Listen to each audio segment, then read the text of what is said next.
جو کردار ادا کیا، غالباً آج وہی کردار آپ کو ادا کرنا پڑے گا۔ میں اپنی بات کو ختم کرتا ہوں کہ میرا ایک لائیو پروگرام بھی ہے جس پہ میں نے حاضری دینی ہے، وہ 5 بجے سے ڈیلے کرتے کرتے 8 بجے کر دیا۔ میں پیر صاحب آپ کا، مشائخ عظام کا، حضرت آپ کا، صاحبزادہ صاحب آپ کا، اور تمام علماء و مشائخ کا، تمام مکاتب فکر کے علماء مشائخ کا دل کی عطا گہرائیوں سے شکریہ ادا کرنا چاہتا ہوں۔ آپ کی آمد نے ہمارا قد بڑھایا ہے، آپ کی موجودگی نے ہماری عزتوں میں اضافہ فرمایا ہے، اور انشاءاللہ ہم آپ سے رہنمائی حاصل کرتے رہیں گے۔ شکریہ۔ قبلہ شکریہ آپ کا قبلہ شاہ صاحب کہ آپ سید الاولیاء حضرت بہاؤالدین تقی رحمۃ اللہ تعالیٰ علیہ کے مزار پاک سے یہاں تشریف لائے۔ اللہ تعالیٰ حضرت والا کی بھی برکات ہمیں آپ کے ذریعے انشاءاللہ عطا فرمائے۔ میں اپنے شیخ کامل، اپنے مرشد کریم سے عرض کروں گا کہ آپ سب کا شکریہ ادا کریں اور پھر دعا۔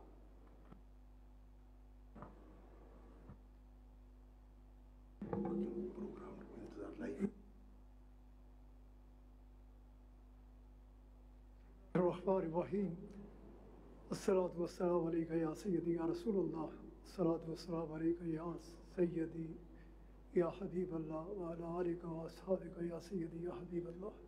میں آپ سب کا بہت مشکور ہوں، آپ سب نے بہت عزت دی، آپ سب کا اپنا پروگرام ہے، الحمدللہ ہم سب کا ایک مشن ہے، ایک راستہ ہے، اور یقینی طور پہ آپ سب کے دل بہت بڑے ہوئے ہوں گے۔ جناب وزیر اعظم پاکستان کے خیالات سن کے کہ کتنی مرتبہ ان کی زبان سے مدینہ منورہ، مدینہ پاک، مدینہ طیبہ، اور جو بھی حوالہ تھا رسول اللہ صلی اللہ علیہ وآلہ وسلم کا تھا، ہمارے انتہائی عزت کے لائق، بہت ہی عزتوں والے، بڑی عزت سے نوازے ہوئے وزیر خارجہ جناب شاہ محمود قریشی صاحب، الحمدللہ ہمیں ملک کا اندرون بھی وزیر اعظم صاحب نے دکھا دیا، ملک کی خارجہ پالیسی کے بارے میں کس قدر خوبصورتی اس کے ساتھ ہمارا یقینی طور پہ یہ وقت بہت قیمتی وقت تھا کہ جو خاص مشن کے لیے اپنے دین کی خاطر یہاں اکٹھے ہوئے، اور یقینی طور پہ مذہبی حوالے سے جو اس وقت اللہ کے فضل اور اللہ کے کرم سے، جیسے قبلہ نے خود ارشاد فرما دیا، جناب قبلہ پیر ڈاکٹر نور الحق قادری صاحب، ہم سب کو ان پہ فخر ہے، ان کی قیادت میں ہم چل رہے ہیں، اللہ تعالیٰ ان کی عزتوں میں اضافہ فرمائے۔ میں کیونکہ قبلہ نے تشریف لے جانا ہے، میں پھر ایک بار بہت ہی زیادہ دل کی عطا گہرائیوں سے آپ سب کا مشکور ہوں۔ آپ سب نے ہمیشہ عزت دی ہے، آپ نے ہمیشہ مجھے میری نہ ہونے والی اوقات سے بڑھ کر نوازا ہے۔ میں اس پہ رب کے آگے دعا ہی کر سکتا ہوں کہ اللہ تعالیٰ آپ کی عزتوں میں مزید اضافہ فرمائے۔ دعا سے پہلے میں ایک عرض کرنا چاہوں گا جو قبلہ شاہ صاحب نے ارشاد فرمایا ہمارے سب کے قائد حضرت قبلہ پیر الحق قادری صاحب کے بارے میں، تو قبلہ یہ یقیناً میں آن ریکارڈ کہنا چاہتا ہوں کہ حضرت صرف حکومت کے نہیں، حضرت سب خانقاہوں کے نمائندے ہیں، اور صرف خانقاہوں کے نہیں، حضرت تمام مکاتب فکر کے نمائندے ہیں، تمام مکاتب فکر کے علماء یہاں تشریف فرما ہیں۔ میرے خیال ہے سب اس بات پہ وہ کہیں گے کہ سب کے نمائندے ہیں۔ حضرت قبلہ پیر صاحب بغار شریف بھی تشریف فرما ہے، پیر صاحب گمکول شریف بھی تشریف فرما ہے، پیر صاحب مانکی شریف بھی تشریف فرما ہے، پیر صاحب سلطان بہو شریف بھی تشریف فرما ہے۔ سب کی اجازت سے میں پیر صاحب شرق پور شریف میاں ابو بکر صاحب قبلہ پیر صاحب سے عرض کرتا ہوں کہ دعا فرمائیں۔ الحمدللہ رب العالمین، الصلاة والسلام علی سید الانبیاء والمرسلین۔ ربنا آتنا فی الدنیا حسنۃ وفی الآخرۃ حسنۃ وقنا عذاب النار۔ مالک ارض و سما، آج کی اس عظیم اجتماع میں بہت ساری روحانی علمی شخصیات شامل ہوئیں اور اس عہد کو دہرایا کہ اس ملک کے استحکام کے لیے الحمدللہ ہم سب یکجا ہیں۔ مولا کریم ہم سب کو اس عہد کو وفا کرنے کی توفیق عطا فرمائے، اور جو بھی نیکی کے لیے قدم بڑھائے وہ ہم سمجھتے ہیں کہ ہم اس کا ادنا سپاہی بن کے چلنے کے لیے بھی تیار ہیں، اور جو ریاست مدینہ کا تصور دیا گیا اس پہ اگر عملی اقدامات اٹھائے جاتے رہے، الحمدللہ یہ تمام اکابرین بھرپور اس کی جو نمائندگی بھی کریں گے، تعاون بھی کریں گے، ہمیں اس عہد پہ پورا اترنے کی توفیق عطا فرما۔ اس ملک پاکستان کے استحکام کے لیے ہر قربانی دینے کی توفیق عطا فرما۔ ہر طرح کے فتنے سے، فرقہ واریت سے، ہر طرح کے جو دشمن کے مکر و فریب ہیں ان سے ہمیں آگاہ ہونے کی اور ان سے بچنے کی قوت عطا فرما، اور آگے لوگوں میں رہنمائی بانٹنے کی توفیق عطا فرما۔ خصوصاً میں مبارکباد بھی پیش کرتا ہوں پیر صاحب عیدگاہ شریف جناب نقیب الرحمان صاحب اور سجادہ نشین جناب حسان حسیب الرحمان صاحب، انہوں نے انتہائی احسن قدم اٹھایا۔ مالک ارض و سما، انہوں نے مشائخ کے جو دل کی آواز تھی اسے بلند کرنے میں یہ جو کردار ادا کیا، ہم سب کو ہمیشہ ان کا معاون بن کے چلنے کی توفیق عطا فرما۔